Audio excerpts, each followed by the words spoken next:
Naisip mo na ba kung ano ang lalabas sa final exam ng buhay natin? Ayon kay Lord, sa huling araw, pagbubukod-bukurin niya tayo na parang mga tupa sa kanan at kambing sa kaliwa. Ang basehan? Hindi ang yaman mo, hindi ang talino mo. Sabi sa Levitico 19, ang tunay na pagiging banal ay ang pagmamahal sa kapwa, ang hindi pag-api, sa mga mahihina, mga bingi, at mga bulag. Sa Gospel, Mateo 25, ginawa itong mas malinaw ni Jesus. Tatanungin niya tayo, nung nagutom ako, pinakain mo ba ako? Nung nabilanggo ako, dinalaw mo ba ako?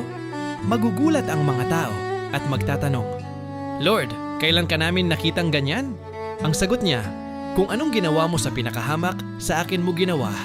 Nakadisguise lang pala si Lord sa mga taong madalas nating i-judge at iwasan. Kapatid, real talk tayo.